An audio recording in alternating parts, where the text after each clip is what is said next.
It takes 15 minutes, it's easy to do, and you don't have to pay a shop some extravagant price to do this for you. Today I'm going to show you how to lash your valves, an easy, simple to understand explanation. Let's just get right into it. To lash your valves, you're only going to need 7 tools. And the tools you see here is a ratchet, an extension, a 10mm socket, an 8mm socket, needle nose pliers, and an adjustable wrench. But most importantly, a set of feeler gauges. Now we'll get into what size you're going to set these valves to with this feeler gauge, but you're going to be looking for one that has a .004 feeler gauge inside. But most of these come in a pack like this, and it ranges in a lot of size. But as long as it has a .004, 3 and 5, because some people like to use that size instead, from .003 to .005 feeler gauge, get a pack just like this. I forgot to include that you need a Phillips head screwdriver for one more section of this as well. Now you want to lash your valves every few hundred miles. I've been doing this on my bike for a few years now, and it works. You can get away with doing it every 1,000 or so, but if your scooter is hard to start, if you're holding on your starter and it's having a hard time getting up and running, you probably need your valves lashed. But if it's coming to a stop too, you're slowing down and it's dying out on you, probably need a lash. But the biggest telltale sign when you need your valves adjusted is when it's running and you hear this loud, audible tap, tap, tap, tap, tap, tap, tap, tap, tap, tap, tapping sound. That's your valves. They're banging off the rocker arms and it's just very loud and clear. So if any of those signs are there, most likely it's your valves. But it's a good idea just to do it every few hundred miles. So let's get to it. First things first, you want to get off your seat bucket and cover up here.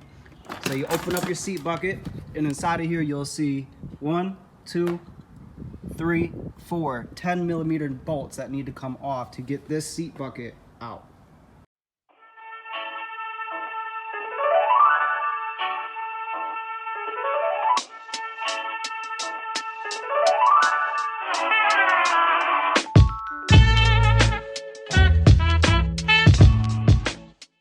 Once the nuts are loosened off, you just grab your seat bucket, give her a wiggle, and it pulls right off.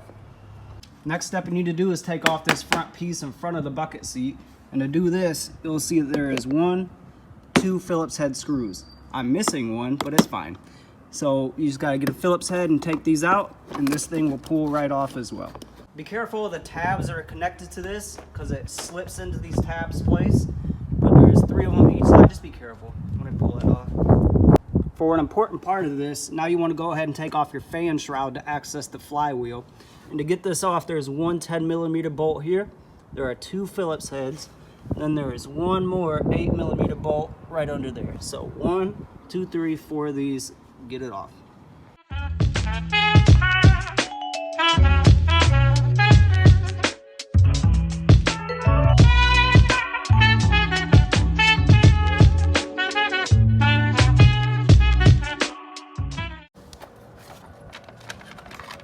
Bam. That important part that I'm talking about is to make sure that the motor is at top dead center when you adjust your valves. You have to have your motor at top dead center when you adjust your valves. In order to know when and how it is once you can see your flywheel right here, there is this little tab on the side of your motor, right there. And that tab needs to line up with the letter T that is on this flywheel. Now, it's really dark and I'm trying to get it to where you can see it. But if you look right there, you see that T with the line? There's a line next to this letter T. You want to make sure that that line that is next to the letter T is aligned with this tab here. So you simply grab it by your hand and you spin it until you see that that letter T is aligned with this block. Now it might move around a little bit, but that's okay because this is going to tell you that the motor is now at top dead center. And if I look right now, it is lined up perfectly with that tab. You have to do this to make sure that you get an accurate adjustment. Now is the point where you want to take off your valve cover, and that's this head unit right here. To get this off, it's easy. There are 1, 2, 3, 4 bolts, 4 8mm bolts that get off so you can access your valves. When you press me,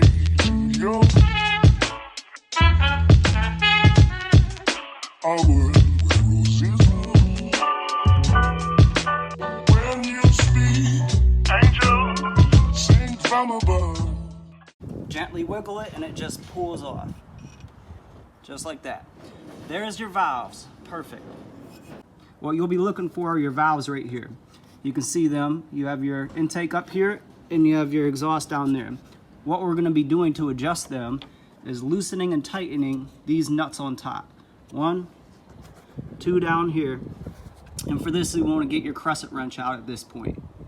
Make sure that your motor is at top dead center still. I already looked and it sure is. So this is when you're going to grab your wrench and you're going to twist this to the left. Just grab it, make sure it's nice and tight. I know people say don't use adjustable wrenches, but whatever. But you get it on there and you just twist it to the left, just like that. And then you want to do the same thing to the other side down here. Now for your exhaust valve down here, because of the difficulty in space that these bikes usually give you, it's easier to come straight in with the wrench. Make sure it's nice and tight again. And it's easier just to come in like this and give her a twist to the left and right when we're done. Now they're loose. Good stuff. Once you got your feeler gauge, there's a ton of them in here, but the only one you're going to be looking for is one that says 0.004 on top like that. 0.004. What I meant by 0.003 or 5 is some people like to run 0.003 on the intake and 0.005 on the exhaust. But as long as it's anywhere between 0.003 and 0.005, you should be good to go. But I personally use 0.004. That has worked for years on my bike on both the intake and the exhaust. So that's what I'm going to continue and show you guys how to do. 0.004. It's very thin. Now this is a brand new gauge and I just snapped it bending it, but it doesn't matter because we still can use it. So what you're looking to do is in between your valve and your rocker arm, there is a little bolt that screws down, and this bolt is tightened. You can use these needle nose pliers or your fingers up and down because this nut is loose. So you're going to take your 0.004 feeler gauge now and slip it in between this spot right over here. I'm trying to find it for you guys. There it is. So you're going to take your feeler gauge and you're going to slip it in between the valve and the rocker arm like this. Now this top one is already lashed pretty well, and what you're looking for is to have this tight enough to where it can stay in place by itself, where it doesn't slip out, but loose enough to when you can just pull it evenly, and it's just scraping along this right here. If you hear it scraping and it is tight enough to where it still has resistance but it's loose enough to slip in between, this is what you're looking for when you're adjusting your valves. Just like this. The same exact deal is going to go for this one down here. Same thing.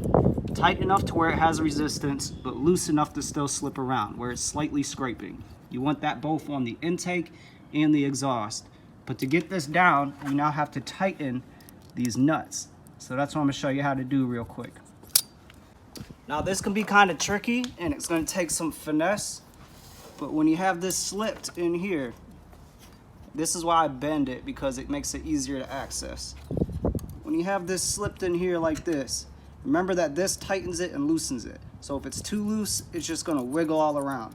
If it's too tight, it ain't going to wiggle nowhere. So what you want is to loosen this bolt that screws down loose enough to where it does not hold it in place, but it does not allow it to just slip around everywhere. So that slight resistance, what I was talking about, is what you're looking for. And right now, I have that resistance. So this is when you tighten down this nut. Grab this nut, making sure not to touch that bolt, and you tighten it down to where that needs to be like that. Come back with your wrench and tighten this up, and make sure to not move or adjust that bolt. You're just tightening down this nut right now. So you gotta get this just right. And I'm keeping the same amount of tension that was on it, and I'm tightening this down real snug. And then test it again, and look at that, the same exact thing. Now you want to do this on the bottom one, repeat that, and you're good to go. like what it seems. Turning into love zone.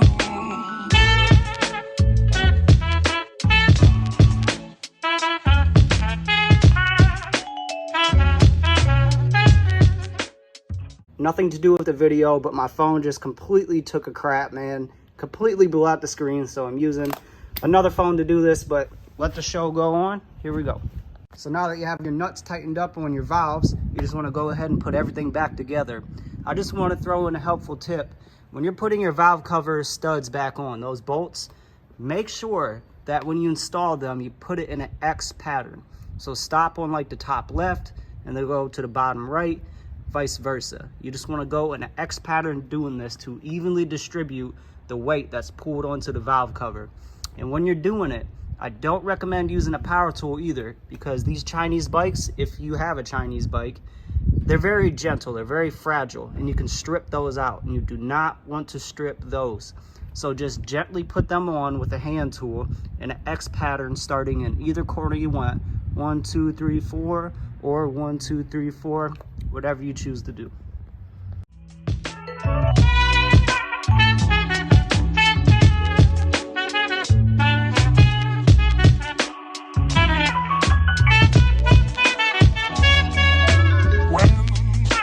Press me to your world where roses bloom. When you speak, angel, sing from above.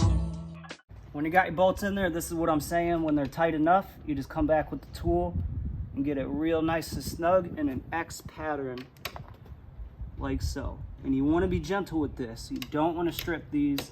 There's oil that moves around in this valve cover. Take your time and make sure it's nice and snug evenly. Good. Everything is put back together and tightened up. You just want to start her up to make sure she works. I always do this with whatever I do. Fires right up. Good deal.